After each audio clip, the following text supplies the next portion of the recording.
Hey guys, and welcome back to my channel. I am back with another true crime video, and today we are going to be doing the story of Faith Nongcebo Ntombela and Captain Thomas Zwelakhe Ntombela. If you're new to this channel, I try and do these videos often, so please do check out the playlist. I've done a couple already and I will be doing more in the near future. Now before we dive into today's video, I just have one disclaimer. This case is fairly new. It only happened on the 3rd of May 2023. And therefore it is still going through the court processes. These are allegations because they are yet to be proven in a court of law.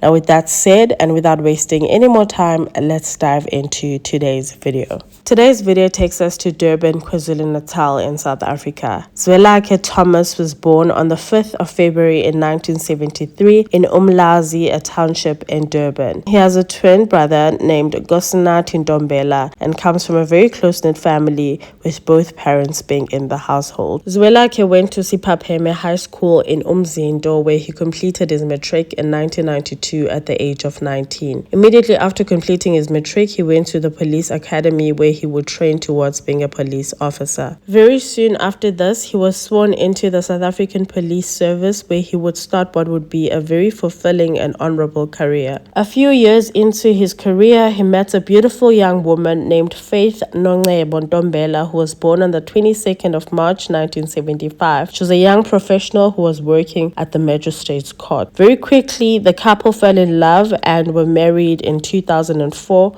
when Zwelakhe was 31 years old. According to Zwelakhe's father, Becky, in the beginning, Faith was an angel. She was an amazing daughter-in-law and she would spend a lot of time with her in-laws. But as the years went on, she distanced herself from Zwelakhe's family. Now, although they never got an explanation as to why she did this, Zwelakhe continued to be close to his family. He spent a lot of his time with his family. As a result, he would see his twin brother, Nkosinathi, every single day. Besides this, Zwelakhe and Faith were known to be a happy couple. Over the years, they had 3 children. They were working a good job. Zwelakhe had been promoted multiple times in his career as a police officer, to the extent of which he became a captain and was working in the VIP protection unit of the South African Police Services, where he was looking after Ntombela, the eThekwini Metro City manager. Faith, on the other hand, was also doing pretty well for herself. She was working at the Umlazi Magistrates Court. The two had built themselves a rather comfortable life. They had paid up the bond to their house in Umlazi and they had multiple cars and just added their latest addition to the fleet just a few months ago. In a video that they posted, you can see just how excited Faith was for the new addition. You can see her receiving the car and the husband in the sidelines, just really happy for the family and for her, because this particular car was going to be for her. Their lives were pretty good. They were able to take their kids to good schools, and from the outside looking in, they really looked like they were living a good life. Friends close to the couple have stated that they always looked happy and cheerful when they were out and about together. And the neighbors around them also expressed that there were really no issues with them. There was never any commotion in their house or anything like that. There was just an ordinary family in the neighborhood. 2023 started on a high for the couple. In February, they bought the car that I already mentioned, and they were joyous and excited for the year ahead. But unfortunately, in just 3 months, things would change for the worst. Although we may never really know as to why Faith took the decisions that she took in the months leading up to May of 2023, but everyone is crossing fingers that during the court proceedings, she will dwell more into it. There has been a lot of speculations and allegations that there was a lot of infidelity in the relationship, which could have led to what happened. However, I have to stress that this has not been proved, and even if there was infidelity, it can never ever be a reason to take someone's life. So moving on to what would happen in May of 2023. So it is alleged that early this year, Faith decided that she no longer wanted her husband of 19 years. In fact, she no longer wanted him alive as well, and she started making plans to this effect. This is when Faith decided to go visit Kulani Cele in prison, where he was serving a jail term in Cox Hoxton prison for taking the life of Mandeni local municipality councillor in 2011. Faith told Cele that she needed someone to take her husband out of the picture, and they decided that the price for this would be 300,000 rand that she would be allegedly taking from the policies that she would be getting payments from after this deed. Cele then agreed that obviously because he is behind bars, then he would not be the one who is executing the plan himself, but he would arrange because he has connections on the outside. After the meeting with Faith, Cele called one of his guys who were outside. The name of the guy that he called is Ntombela.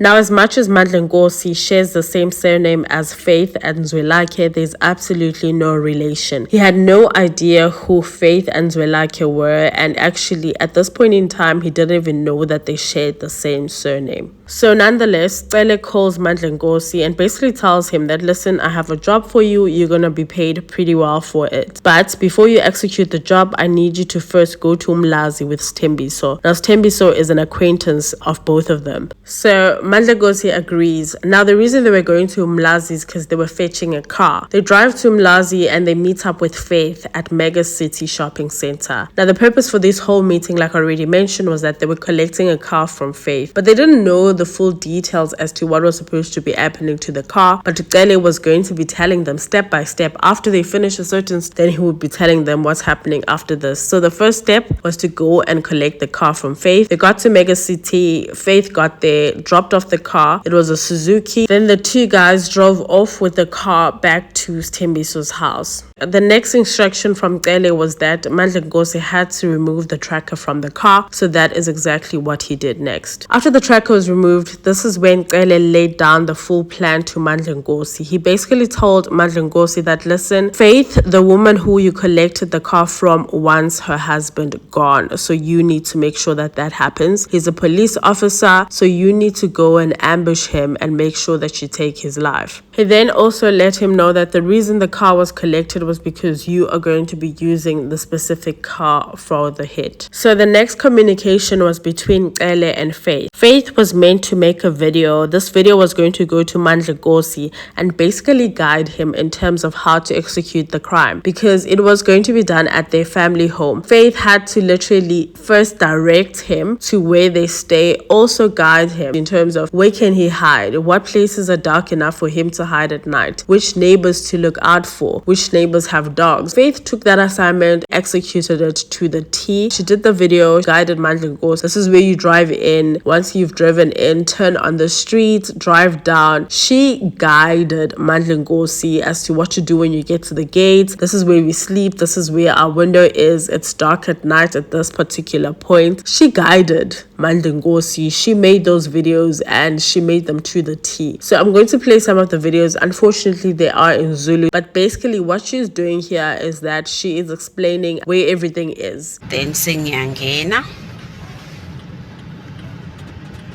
mangipaka bese ngiyopaka ke laphaya ngemuva lana nje akukhanyi nali kamera lethu, so yonke le ndawo le ayikhanyi, lena nje ayikhanyi. Ebengisho ila behlala khona le nja le esandla kushona libisindala, so ibiyeliwe yona emva kwesitolo nendlu leya yakumnyama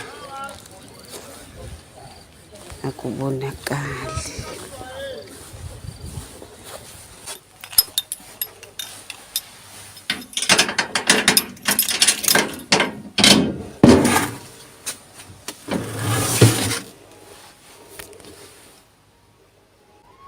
Okay, ngithatha isithombe ngevideo ayibonakali. Ngithatha isithombe.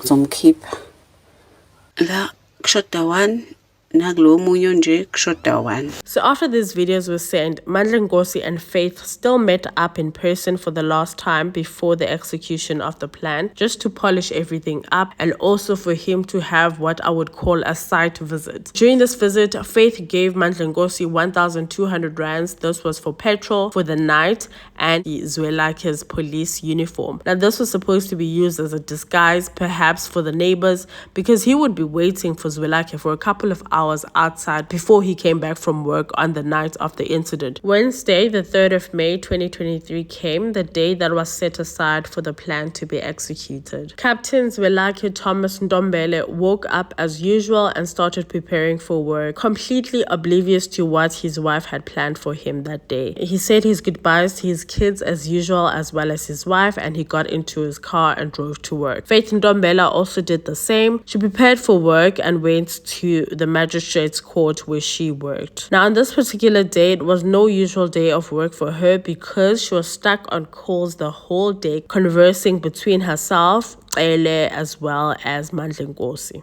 The decision was taken that the whole thing would happen later on that night when they got back from work. It would be ideal if Nkosi would ambush Zwelakhe as soon as he entered the gate when he arrived home. That evening, Faith returned back from work as usual and started doing her evening routine with her children. Zwelakhe was also en route home, however, he was just slightly late and Nkosi had already arrived and was waiting for him outside, parked in the Suzuki that the family owned and wearing Zwelakhe's uniform. However, as Nkosi was waiting for Zwelakhe to come back, it is believed that he panicked a little bit. And this is when Zwelakhe gave him a call and actually started convincing him that, listen, you're going to have a lot of money out of this, relax and just do the job. Finally, a few hours later, Zwelakhe got back from work. He opened his gate and drove into the yard. But sadly, as he was about to close the gates, true to the plan, Nkosi ambushed him, and this is when he told him that, listen, your wife wants you dead. And within a few moments, he then fired and got him on his head. And very quickly, he got into the Suzuki and drove back to Sitembiso's house, their acquaintance, to hide the car as well as to change the police uniform. Meanwhile, back in Umlazi, an ambulance and the police were called by the neighbors. And unfortunately, Zwelakhe had lost his life as soon as he got to hospital. News got to Zwelakhe's extended family, including his father as well as his twin, that he had unfortunately passed away, and obviously they were devastated by the news. No one suspected at all that this could be linked to the wife. Instead, a lot of people believed that perhaps it had something to do with his line of work. The captain was laid to rest in a big and dignified funeral in Umlazi, where his wife was naturally the main chief mourner and played that role exceptionally well. The police started investigating the case as to what could have happened to their colleague, but were met with multiple dead ends during the investigation. Zwelakhe and Nkosi were allegedly paid their 300,000 rands after the policies had paid out and shaded amongst themselves. However, things went downhill as soon as Nkosi found out that the man he had taken the life of shared the same surname as him, and he just could not handle it. He could not forgive himself for taking what he believed was his own blood, and then decided to go to the police and confess. After going through the confession and verifying every single thing that Nkosi said, they accepted his confession and then went on to charge him. Now, because he had pleaded guilty, the trial went straight to sentencing, and this is when he was given a 20-year sentence by Judge Kate Pillay. He was given 20 years instead of a life sentence because he had agreed to work together with the police as a state witness to try and get the mastermind behind bars. At this point, news came out that the person who took Zwelakhe Ntombela's life had actually been arrested and sentenced, and coincidentally around this time Faith was also admitted at the Umhlanga hospital. Now, as soon as she got out of Umhlanga hospital, she went and she visited a traditional healer at Mpangeni. The police were very vocal about these arrests because they shared them on Twitter as well as on their Facebook page, saying that more arrests were imminent, which is why people believe that this prompted all the hospital visits as well as the traditional healer visits from from Faith's side. And true to their word, just a few days after Faith had gotten back from the traditional healer, she was arrested on the 27th of August 2023, 3 months after her husband had passed away, and was charged with the crime. She appeared at the Umlazi Magistrates Court where she worked and did not look bothered or fazed by the whole proceedings at all. She kept telling journalists that they must make sure that they're taking her good side and they must make sure that the pictures are actually amazing quality. She was seen giggling and laughing multiple times before and during the court appearance. Zwelakhe's family were extremely offended by this behavior and just could not understand why she was acting this way. Faith has since abandoned her bail, saying that she would rather stay in jail because she is fearing for her safety. Her trial is still in the beginning stages and I will make sure that I'm following it very closely for you guys. Hopefully soon I can come back to you guys and update you and say that the family have received their justice. And until then, thank you guys so much for watching. I really do appreciate you guys. Please make sure that you like, comment and subscribe, and I'll see you guys on the next one. Stay safe out there. Bye.